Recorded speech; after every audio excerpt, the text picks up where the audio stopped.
సంస్కృతి సంపద YouTube channel తరఫున అందరికి స్వాగతం. శ్రీమద్ భగవద్గీత ఆధ్యాత్మిక రహస్యాలు అనే శీర్షిక ద్వారా శ్రీ త్రినాథ్ గారు ధారావాహిక ప్రసంగం చేస్తున్నారు. వారి ధారావాహిక ప్రసంగంలో ఈరోజు 473వ ప్రసంగం చేస్తున్నారు. శ్రీ త్రినాథ్ గారికి స్వాగతం. నమస్కారం. ఓం శాంతి. శ్రీమద్ భగవద్గీత ఆధ్యాత్మిక రహస్యాలు ఈ యొక్క కార్యక్రమాన్ని వీక్షిస్తున్నటువంటి సోదర సోదరిమణులందరికీ కూడా హార్దిక స్వాగతం, సుస్వాగతం, నమస్మాంజలి. ముందుగా ధార్మికము, ఆధ్యాత్మికము. ఆధ్యాత్మికత నుండి భగవంతుడి యొక్క స్పష్టమైన పరిచయం ఉంటుందండి. నామ రూప దేశ కాల గుణ కర్తవ్య సంబంధ 7 డైమెన్షన్స్ లో ఎటువంటి మీకు సంశయము లేకుండా భగవద్గీతలో స్పష్టంగా వర్ణించిన విధంగా ఆ పరిచయం ఉంటుంది. ఎప్పుడైతే పరమాత్మని మనం గుర్తిస్తామో ముఖ్యంగా మనకి లభించేటువంటి పెద్ద లాభం ఏమిటంటే, ప్రపంచంలో ఎవ్వరూ ఇవ్వనటువంటి లాభం ఏమిటంటే పరమాత్మ యొక్క సత్యమైన వారసత్వం మనకు అర్థమవుతుందండి. భగవంతుడు ఏం చెప్తున్నాడు? ఇప్పుడు ఈ కుళ్ళిపోయినటువంటి సమాజాన్ని బాగు చేయడానికి నేను వచ్చాను. యదా యదాహి ధర్మస్య అంటే ఊరికేనే కాదండి, అబద్ధం ఆడ్డు భగవంతుడు. నేను వస్తాను అంటే వచ్చి తీరాడు. 90 సంవత్సరాలు అయిపోయింది, దాని కార్యక్రమం నడుస్తోంది. ఒక 25 లక్షల మంది యొక్క విషయాన్ని అర్థం చేసుకుంటూ ఉన్నారు. అర్థమైంది అంటే ఏంటి? భగవంతుడి నుండి మనకి ఎందుకు భగవంతుని పట్టుకుంటారు? ఇప్పుడు 20 లక్షల మంది 30 లక్షల మంది ఎందుకు పట్టుకున్నారు వదలకుండా? ఆ వారసత్వాన్ని అర్థం చేసుకున్నారు. భగవంతుడి నుండి మనకి సత్యమైన స్వర్గ వారసత్వము అంటే సత్య త్రేతాయుగాలలో శ్రేష్టమైనటువంటి జన్మల యొక్క ప్రాప్తి. ఇది ధార్మికంలోనండి. ఇప్పుడు ఎట్లా ఉంటుందంటే, మనము భగవంతుడి యొక్క స్పష్టత లేని కారణంగా భగవంతుడి యొక్క నామరూప దేశకాల గుణకర్తవ్య సంబంధం అనేది గీతలో ఉంది.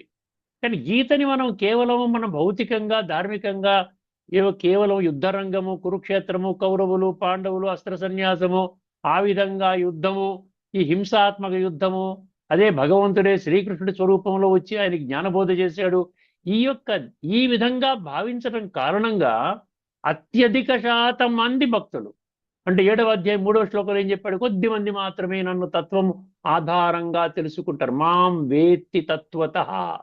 గుర్తుపెట్టుకోండి. ఎందుకంటే ఉన్నది పంక్తిలో ఉన్నటువంటి మీనింగ్ తీసుకోండి. భాష్యకారులు అది అర్థం కాకపోవటం వలన ఏం చెప్పేశారు? భక్తులని పరమాత్మ నుండి పరమాత్మ యొక్క సత్యమైన వారసత్వం నుంచి దూరం చేసేస్తారు. ఇప్పుడు ఆధ్యాత్మిక గుణంలో ఉన్నవాళ్ళు ప్రతి ఒక్కరికి స్పష్టంగా అర్థమవుతుంది. నేను దేనికోసం ఈ పురుషార్థం చెయ్యాలి, దేనికోసం పరమాత్మను స్మృతి చెయ్యాలి, దేనికోసం రాజయోగం చెయ్యాలి, సంస్కార పరివర్తన దేని కొరకు చెయ్యాలి? సత్యయుగ త్రేతయుగంలో రాబోయేటువంటి నూతన కల్పములో స్వర్గస్థాపన, ఈ భూమండలంపై స్వర్గస్థాపన జరగబోతోంది. అక్కడ శ్రేష్టమైన జన్మలు పొందుతున్నాను భగవంతుడు చెప్తున్నాడు కదా.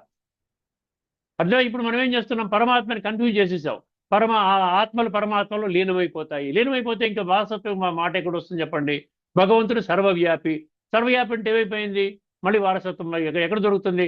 మనలోనే భగవంతుడు ఉన్నాడని మనకి వారసత్వం ఎవరిని అడగాలి? నేను ఇప్పుడు వారసత్వం గురించి నాకు క్లారిటీ కావాలి కదా. నేనేం చెయ్యాలి? పరమాత్మ నాలో ఉన్నాడు, నేను శరీరం విడిచిపెట్టేశాను. ఏమైపోయిన తర్వాత ఆత్మ సంస్కరించబడదు. అజ్ఞాన అంధకారంలో ఉంటూ అంధవిశ్వాసంలో మనం జీవితాన్ని గడుపుతున్నంత వరకు కూడా ఆత్మలు సంస్కరించబడవు.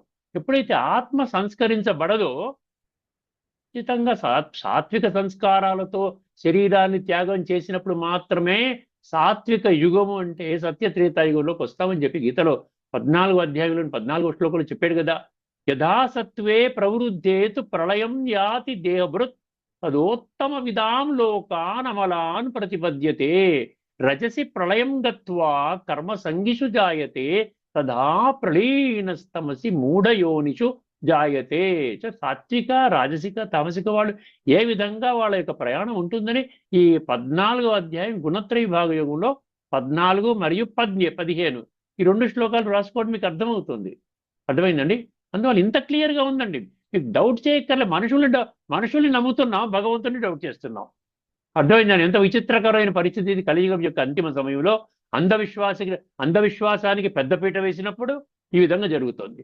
అందుకని అర్థం చేసుకోండి, పరమాత్మ యొక్క సత్యమైన వారసత్వము భక్తుల నుండి వంచితులు కావడానికి ఏకైక కారణం ఏంటంటే పరమాత్మ యొక్క స్పష్టమైనటువంటి జ్ఞానము లేకపోవటము. ఇది ఇప్పుడు ఈ ఎపిసోడ్ ప్రారంభంలో మనం చర్చించుకోని విషయము. ధార్మికము మరియు ఆధ్యాత్మిక మధ్య ఉన్నటువంటి భేదము. మరొక భేదాన్ని మళ్ళీ రాబోయేటువంటి ఎపిసోడ్లో మళ్ళీ చర్చించుకుందాం. ఇలాగ ఈ యొక్క ధార్మికం ఆధ్యాత్మికం పర్మనెంట్గా చెప్తానండి, ఏదో విషయం అన్నా చెప్తాను. అప్పుడు మీకు అర్థమవుతుంది. ఏమర్థమవుతుంది? ధార్మికంలో ఉన్నాను అయినా దీనివల్ల నాకు ఎటువంటి ప్రాప్తులు లేవు, నేను వెంటనే తక్షణమే ఇప్పటి వరకు ఎవరూ చెప్పలేనటువంటి విషయాన్ని తెలుసుకున్నాను, తక్షణమే ఏం చేస్తాం, ఒక్కసారి హై జంప్ వేసి ఆధ్యాత్మికతలోకి వస్తామన్నమాట. ఇది విషయం. ఇప్పుడు మన గత ఎపిసోడ్లో మనము గీతా శ్లోకాన్ని చర్చించుకున్నాము. ఈ ఎపిసోడ్లో ఒక అద్భుతమైనటువంటి ఉపనిషత్తు మంత్రాన్ని మీ ముందుకు తీసుకొని వస్తున్నాను. మనం ఈశావాస్య ఉపనిషత్తు మనం చర్చించుకుంటున్నామండి. మొదటి 5 మంత్రాలు చర్చించుకున్నాం, తర్వాత 6, 7, 8 ఇదివరకు చర్చించేసుకున్నాం. అర్థమైందండి? ఈ వరుస క్రమంలో అంటే ఈ 3 చర్చించేశాం. ఇప్పుడు మనం 9వ మంత్రం మీ దృష్టికి తీసుకొని వస్తున్నాను.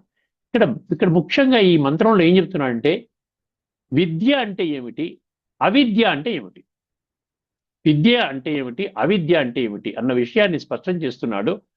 విద్య నేర్చుకున్నటువంటి వాడు, విద్యా విధానంలో వెళ్ళినటువంటి వాడు ఏ విధంగా ఎటువంటి ప్రాప్తులు పొందుతాడు, అవిద్యలో ఉన్నవాడికి ఎటువంటి విధానంలో ఆయన నష్టపోతున్నాడు, ఈ విషయాన్ని మనకు స్పష్టంగా ఇక్కడ అర్థమవుతుందండి. చాలా జాగ్రత్తగా వినండి. సమయాన్ని దృష్టిలో పెట్టుకొని నేను సంక్షిప్తంగా చెప్తాను. ఈశావాస్య ఉపనిషత్తు 9వ మంత్రం అండి. ఇది రాసుకోవచ్చు. మీరు కూడా నన్నేమి మీరు టెస్ట్ చేయాలన్నమాట. నేను చెప్పింది కరెక్టా లేదా మీరు ఛాలెంజ్ చేసి నన్ను క్వశ్చన్ చేయాలి.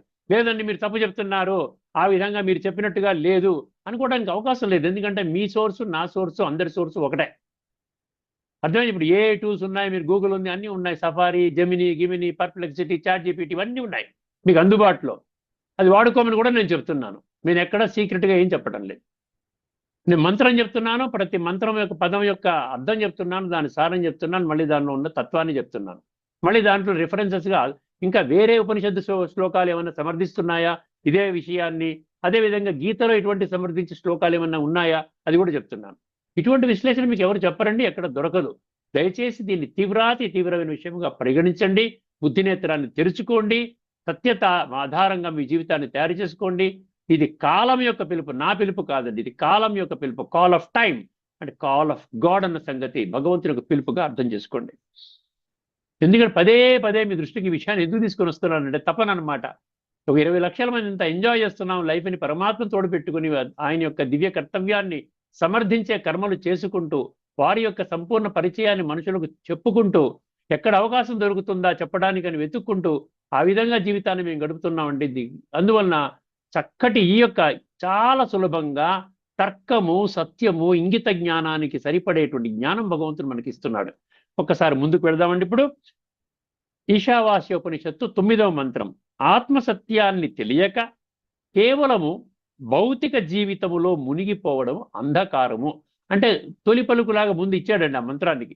ఈ మంత్రం ఏం తెలియజేస్తుంది అంటే ఆత్మసత్యాన్ని మాకు ఆత్మ అక్కర్లే, జాంతానే ఏమక్కర్లేదు, నిరంతరము నేను దేహం అనేటువంటి భ్రాంతిలోని జీవితం చేయిస్తా అంటే అది అంధకారము అని వస్తోంది ఈ మంత్రం.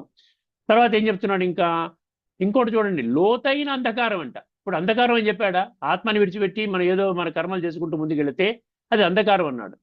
రెండవది లోతైన అంధకారం ఏమనంటారని తెలుసా? లోతైన అంధకారం వినండి, ఆధ్యాత్మిక జ్ఞానం విని కూడా దానిని ఆచరణలో పెట్టకుండా, అనుభవంగా మార్చకుండా ఉండటము ఇంకా లోతైన అంధకారము. అంటే తెలియని వాడు చేస్తే అది అంధకారం, తెలిసి కూడా మనం విస్మరిస్తే ఇంకా లోతైన అంధకారం. కర్మలు మరియు ఆధ్యాత్మిక జ్ఞానము మధ్యలో సమతుల్యత అవసరము అని ఈ మంత్రము మనకి బోధిస్తుంది. ఇప్పుడు మంత్రం వినండి. అంధం తమః ప్రవిశంతి. అంధం అంటే అంధవిశ్వాసం అనమాట. అంధం తమః ప్రవిశంతి ఏ అవిద్యాముపాసతే తతో భూయ ఇవతే తమోయ విద్యాయాం రతాః. ఇది మంత్రం అండి. ఇప్పుడు దీని లోతుల్లో గడదామండి ఒకసారి. ఏ అవిద్యాముపాసతే అన్నాడు అంటే దాని అర్థం ఏమిటి? 100% లౌకిక కర్మలలో మాత్రమే నిమగ్నమైన వారు. కర్మలు చేసుకోవడమే, దాంట్లోనే జీవితాన్ని గడుపుతుండేవాళ్ళు. ఇంద్రియ కర్మలు అంటే ఏంటి? ఇంద్రియ సుఖాల కోసం ఆ విధంగా మనం పనికొచ్చేటువంటి కర్మలన్నీ చేసుకుని దీన్ని అవిద్య అంటున్నాడు. అంధం తమః ప్రవిశంతి. అంధం తమః ప్రవిశంతి అంటే కారు చీకటి వంటి అజ్ఞానములోకి ప్రవేశిస్తారంట. కారు చీకటిలో వంటి అజ్ఞానములోకి ప్రవేశిస్తారు. ఎవరు? ఈ 100% ఊరికి లౌకికంలోనే పడిపోయి ఇంద్రియ సుఖాలు, సాధనాలు, ధనము, వ్యవహారము పూర్తిగా కూరుకుపోయి ఆత్మజ్ఞానాన్ని, పరమాత్మ జ్ఞానాన్ని విస్మరించినటువంటి వాళ్ళు. రెండవ కేటగిరీ విద్యాయాం రతాః. విద్యాయాం రతాః అంటే కేవలము శాస్త్ర పాండిత్యము లేదా దేవతా ఉపాసనలోనే ఆసక్తి కలిగి కర్మలను విడిచిపెడతారు. కర్మ సన్యాసం చెప్తున్నాడు. కర్మ సన్యాసులు అంతా ఏంటి? శాస్త్రజ్ఞానాన్ని వాళ్ళు పుణికిపుచ్చుకుంటారు, బాగా చదువుకుంటారు, రకరకాల ఉపనిషత్తులు, వేదాలు, వ్యవహారం, గీత, రామాయణం, మహాభారత, ఇతిహాసాలు, పురాణాలు, ఇవన్నీ, భాగవతం, ఇవన్నీ అన్ని, లలిత, విష్ణు సహస్రనామాలు, శివపురాణము, ఆ పురాణం, ఈ పురాణం అన్ని ఒక గుప్పిట్లో పెట్టుకుని ఆ శాస్త్రాన్ని జనాలకి చెప్తా ఉంటారు. కానీ వాళ్ళు కర్మలు చేయరు. అంటే కర్మ సన్యాసులు అన్నమాట ఇక్కడ చెప్పడం. అంటే ఇక్కడ ఏమంటున్నాడు చూడండి, కర్మ సన్యాసుల గురించి ఏం చెప్తున్నాడు? కేవలం శాస్త్ర పాండిత్యము లేదా దేవతా ఉపాసనలోనే విద్య ఆసక్తి కలిగి కర్మలను విడిచిపెడతారు. ఇది విద్య. విద్య అంటే శాస్త్రజ్ఞానం. విద్య అంటే శాస్త్రజ్ఞానం పెడతారు. తతో భూయ యువతే తమః. అటువంటి వారు అవిద్యావంతుల కంటే ఎక్కువ చీకటిలోకి నెట్టివేయబడతారు. అర్థమైందండి? తతో భూయ, భూయ అంటే మరల, యువతే తమః. యువతే తమః ఏమన్నాడండి? విద్యాయాం రతాః అంటే అటువంటి వారు అవిద్యావంతుల కంటే ఎక్కువ చీకటిలోకి నెట్టివేయబడతారు. ఈ మంత్రములో అవిద్య మరియు విద్య అన్న పదాలు కీలకమండి. విద్య, అవిద్య మీరు తెలుసుకోవాలి. ఈ పదాల సత్యమైన మరియు ఖచ్చితమైన భావాన్ని అర్థం చేసుకునే ప్రయత్నం చేద్దాం. ఈ మంత్రము ఏ సత్యాన్ని స్పష్టం చేస్తుంది? అవిద్యలో మాత్రమే మునిగిపోవడము, కూరుకుపోవడం అంటారు చూసారు. ఇంకా గట్టిగా చెప్పాలంటే అంటే ఏంటి? అంధకారము అన్నాడు. అంటే అంధకారంలోనే ఉన్నాడు కాబట్టి ఇంకా అంధకారాన్ని పెంచుకునే ప్రయత్నమే చేస్తున్నాడు, కానీ అంధకారం నుంచి వెలుగులోకి రావడము ప్రయత్నం చేయట్లే. భలే అంటాడు, తమసోమా జ్యోతిర్గమయ అసతోమా సద్గమయ ఇవన్నీ అంటాడు. కానీ ఊరికి నోటి ద్వారా పలుకుతున్నాం కాబట్టి దానివల్ల ఉపయోగం లేదు. అవిద్యలో మాత్రమే మునిగిపోవడం అంధకారము, విద్యలో మాత్రమే మునిగిపోవడం అంటే, విద్యలో మాత్రం అంటే ఈ శాస్త్ర విద్యలో మునిగిపోయి కర్మలు మానేసేసి అక్కడి నుంచే మా జీవనయానం కొనసాగించడం అనేది ఇంకా అంధకారం అన్నాడు. ఇక్కడ మాత్రమే అన్న పదం అత్యంత కీలకము. ఈ మాత్రమే, విద్యలో మాత్రమే, అవిద్యలో మాత్రమే అన్నాడు, మాత్రమే కీలకమంట.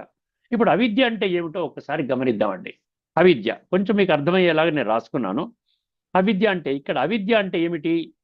ఈ సందర్భంలో అవిద్య అంటే బాహ్య జీవితం మాత్రమే నిజమని భావించడం. బాహ్య జీవితం అంటే భౌతికము, నేను దేహము అనుకొని దైహిక ఆ విధానంలో ఇప్పటి వరకు మనం ఎలాగైతే జీవిస్తున్నామో ఆ విధంగా జీవించటం అనేది, ఆ విధంగా భావించడం అనేది అవిద్య అన్నాడు. నేను దేహము అన్న భ్రమ లేక భ్రాంతి అంటే ఇంగ్లీష్లో డెల్యూషన్ అంటాడు. DELUSION. డెల్యూషన్ అంటే భ్రమ, భ్రాంతి. ఏం భ్రమ, భ్రాంతి? నేను ఆత్మ, ఇది నా శరీరం అనేది సత్యము, నేను దేహం అనేది ఇది అని భ్రమ అన్నమాట, డెల్యూషన్. ధనము, పదవి, ఇంద్రియ సుఖాలు వీటి కోసం జీవితాన్ని అంకితం చేయడం. ధనము, పదవి, ఇంద్రియ సుఖాలు వీటి కోసం జీవితాన్ని అంకితం చేయడం, ఇది ఏమంటున్నాడు? అవిద్య అంటున్నాడు.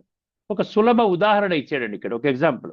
ఒక వ్యక్తి రోజంతా రోజంతా ఏం చేస్తాడంటే సంపాదిస్తాడు, పేరు ప్రతిష్టలు, కుటుంబ విస్తరణ, భోగాలు మొదలైన వాటిలో పూర్తిగా నిమగ్నం అవుతాడు. వర్తమానంలో జరుగుతున్న అత్యధిక శాతం మనుషులు ఇదే విధానంలో ఉన్నారు, మనం తెలుసుకోవాలి. కానీ నేను ఎవరు, జీవితము ఎందులకు, ఆత్మ అంటే ఏమిటి ఆలోచనే లేదు. ఇది అవిద్య ఉపాసన. ఫలితం ఏంటి? అంతర్గత శూన్యత. అంతర్గత శూన్యత ఇదే అంధం తమః అంటే అర్థం. అంధం తమః, ఈ మంత్రంలో అంధం తమః అంటే ఇదనమాట. దీనికి శ్లోకం కూడా ఇచ్చాడు, గీతా శ్లోకం ఒక రెఫరెన్స్ ఇచ్చాడు. 7వ అధ్యాయం 15వ శ్లోకం. రాసుకునేవాడు రాసుకోవచ్చు. 7వ అధ్యాయంలో 15వ శ్లోకం.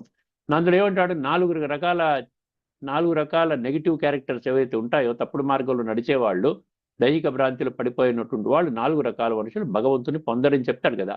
నమాం దుష్కృతినో మూఢాః ప్రపద్యంతే నరాధమ మాయ అపహృత జ్ఞానా ఆసురిం భావం ఆశ్రితః.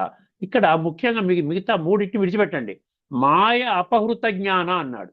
అంటే ఏదో మిడిమిడి జ్ఞానం ఉంటుంది. మాయ అపహృత అంటే దేహభ్రాంతిలో 100% దేహాభిమానంలో కూరుకుపోయి కొంత శాస్త్రజ్ఞానము ఆ విధంగా పొందినటువంటి వాళ్ళు ఏమంటున్నాడు భగవాన్? నమాం దుష్కృతినో మూఢ ప్రపద్యంతే అంటే నమాం ప్రపద్య అంటే భగవంతుణ్ణి పొందలేరు.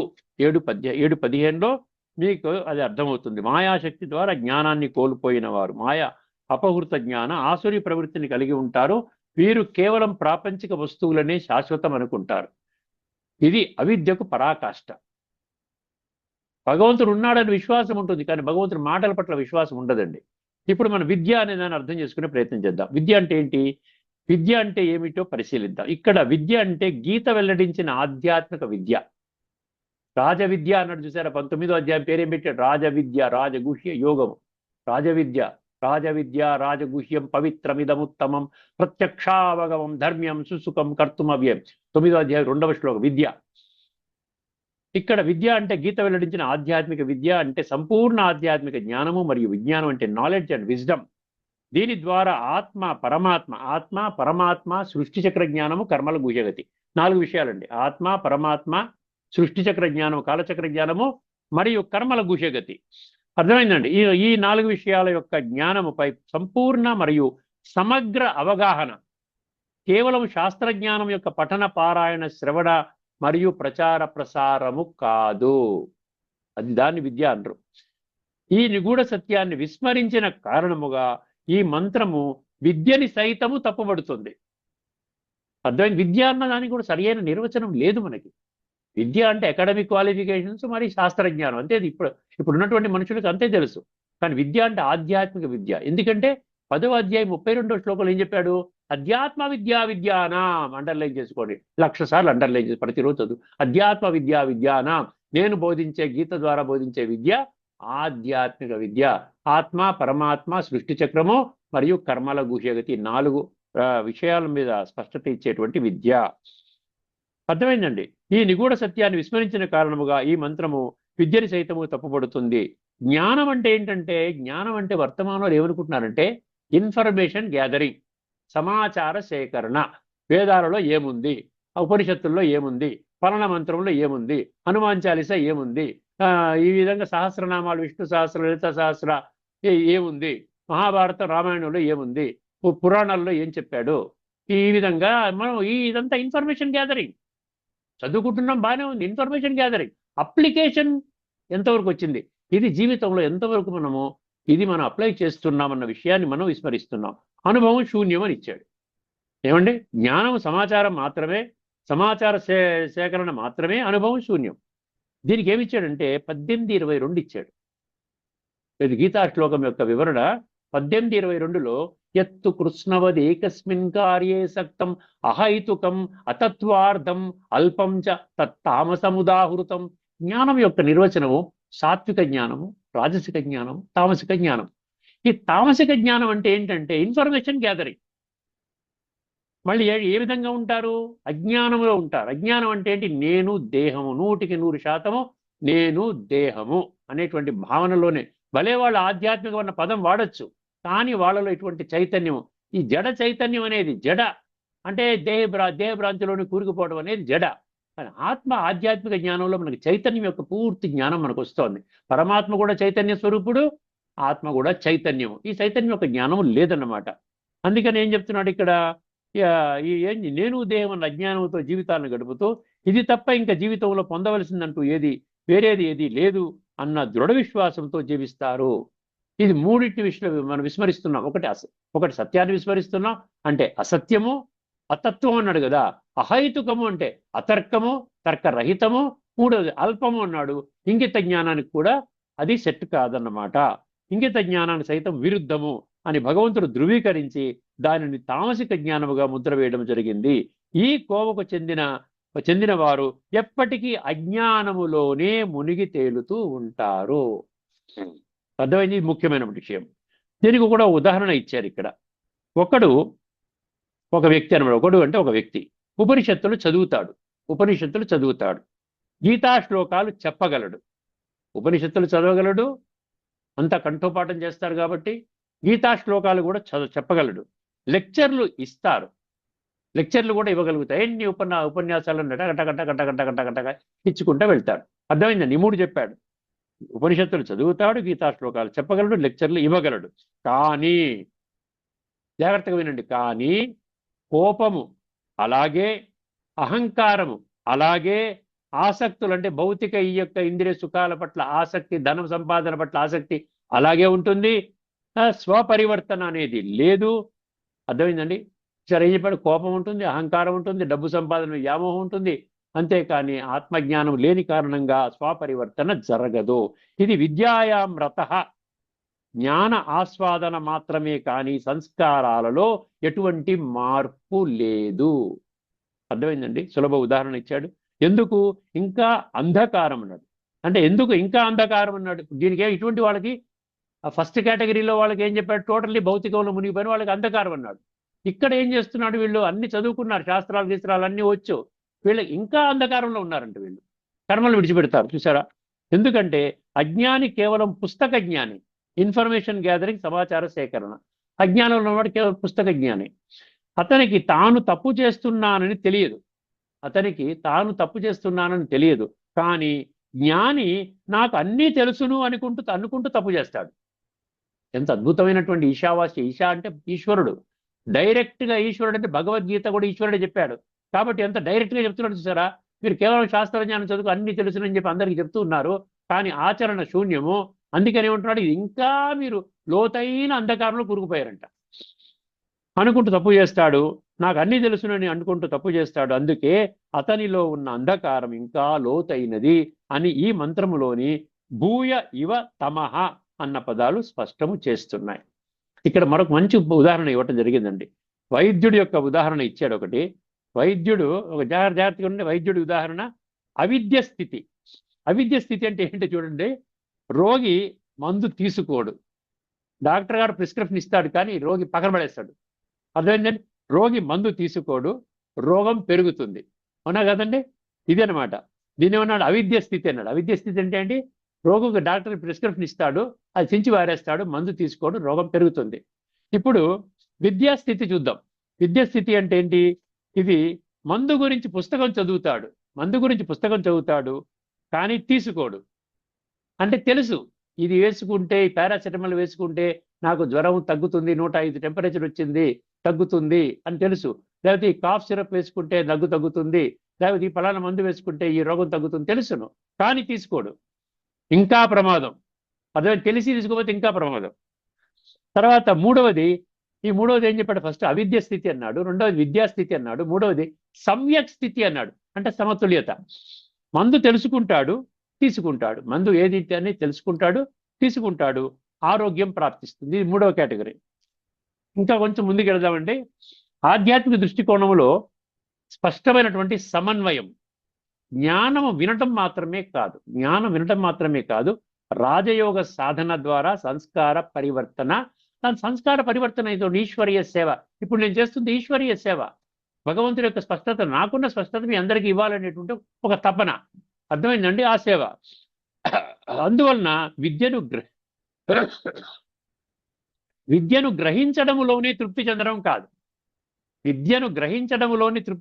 కాదు, విద్యను ఆచరణలో పెట్టడము ముఖ్యము. ఆచరణ. యద్యదాచరతి శ్రేష్ఠ 3:21. గీత మద్దతు ఏం చెప్తుంది? కొన్ని శ్లోకాలు ఇచ్చారండి, చాలా శ్లోకాలు ఇచ్చాయి, రాసుకున్నాను. 3వ అధ్యాయంలో, ముఖ్యంగా 3వ అధ్యాయంలో 6వ శ్లోకం ఎట్లా ఉంటుంది?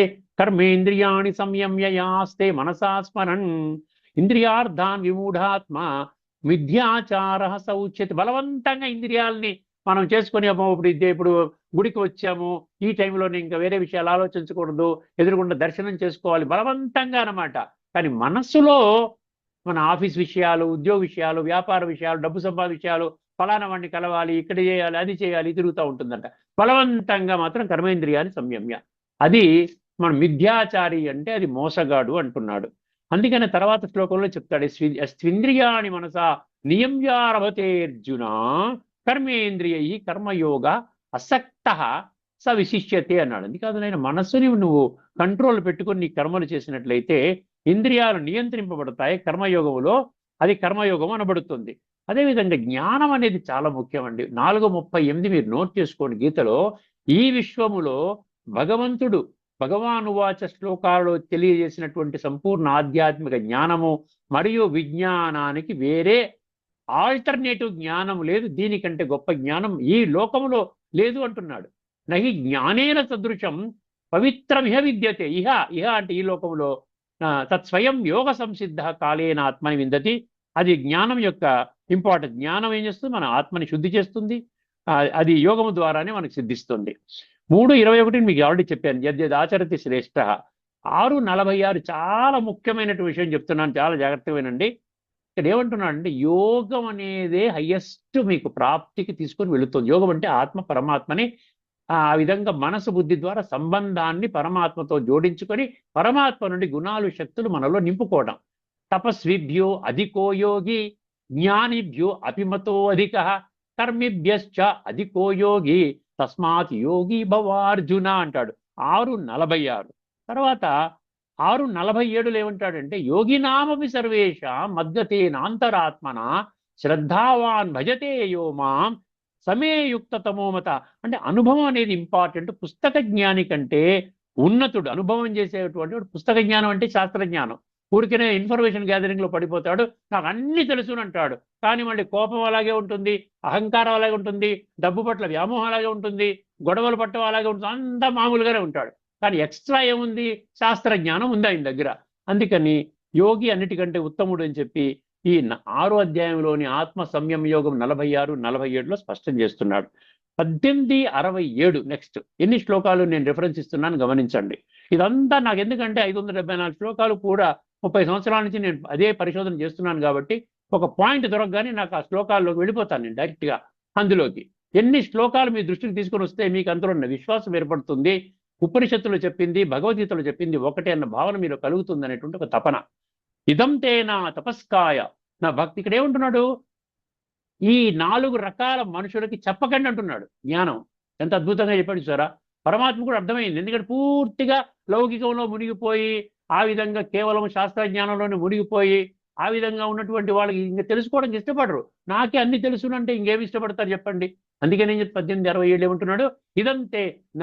ఇదంతే నా తపస్కాయ నా భక్తాయ కదాచన నచా శుశ్రూషవే వాచ్యం నచమాంయో అభ్యసూయతి. 4 రకాలు. అతపస్కాయ తపస్సంపన్నుడు అంటే ఆత్మశుద్ధి చేసుకోవడానికి ఇష్టపడలేనటువంటి వాడు. నా అభక్తాయ నేనంటే ఈశ్వరుణ్ణి, శివుణ్ణి, జ్యోతి స్వరూపాన్ని, నిరాకారుణ్ణి, నన్ను తెలుసుకోవడానికి అసలు ఏమాత్రం ఇష్టం లేదు చెప్పకండి. ఇదంతే నా తపస్కాయ నా భక్తాయ కదాచన నచా శుశ్రూషవే అశుశ్రూషవే. శుశ్రూష అంటే వినడము, అశుశ్రూషవే అంటే వినడానికి ఇష్టపడినటువంటి వాళ్ళకి కూడా చెప్పకండి. నచమాంయో అభ్యసూయతి. నా యొక్క జ్ఞానం పట్ల అభ్యంతరము వ్యక్తము చేసినటువంటి వాళ్ళకు కూడా చెప్పకండి. మీ యొక్క విలువైనటువంటి సమయాన్ని, ధనాన్ని, శక్తులని వృధాపరచుకోకండి. అది 18వ అధ్యాయంలోని 67. ఇప్పుడు ఉపనిషత్తులు ఒక ఉపనిషత్తు యొక్క అనుభవం చేయించి క్లోజ్ చేస్తానండి. ఇతర ఒక ఉపనిషత్తు మంత్రం ముండకోపనిషత్తులో 1:1:4 మరియు 1:1:5 2 ఉపనిషత్తులు ఉన్నాయి. దీని మీనింగ్ ఏంటి? 2 విధాల జ్ఞానం. అపరావిద్య వేదాలు శాస్త్రాల యొక్క జ్ఞానం, పరావిద్య బ్రహ్మజ్ఞానం. పరావిద్య అంటే చైతన్యం, అపరావిద్య అంటే జడము. అర్థం జడము అంటే ఏంటంటే ఈ ఇన్ఫర్మేషన్ గ్యాదరింగ్, శాస్త్రం, ఊరికే ఇన్ఫర్మేషన్ తెలుసుకుంటూ ఉంటాం. పరావిద్యలో చైతన్యం మేల్కొంటుంది కాబట్టి అక్కడ ఆధ్యాత్మిక చింతన, పరమాత్మతో కలయిక, ఇవన్నీ మీద మనకి ఇంట్రెస్ట్ కలుగుతుంది. అందుకని బ్రహ్మజ్ఞానం అన్నాడు. ఇవి రెండింటి తేడా తెలుసుకోవాలి. ఒక్క వాక్యంలో తుది అర్థం ఏంటంటే అవిద్య అంటే ఆత్మను మరచి లోకములో మునిగిపోవడం. ఆత్మను మరచి లోకములో లోక విషయాల్లో అంటే ప్రాపంచిక విషయాల్లో మునిగిపోవడం. విద్య అంటే జ్ఞానము తెలుసుకొని జీవించలేకపోవడం. చూసారా విద్యకి. మంత్రము బోధన ఏంటంటే జ్ఞానము తెలుసుకో. ఇప్పుడు మంత్రం చివరికి ఏం చెప్తుంది? నువ్వు జ్ఞానము తెలుసుకో, జీవించు, అనుభవించు, సేవ చెయ్యి.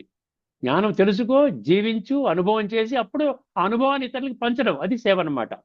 తాత్పర్యం ఏంటి? ఆఖరి మహావాక్యం చెప్తున్నానండి. 2 వాక్యాలు ఉన్నాయి. ఈ మంత్రం మనకు ఆధ్యాత్మిక జీవితం సంపూర్ణంగా ఉండాలంటే, ఈ మంత్రం ఏం చెప్తుందంటే మనకు ఆధ్యాత్మిక జీవితం సంపూర్ణంగా ఉండాలంటే 4 దశలు అవసరమని బోధిస్తోంది. 4 దశలు.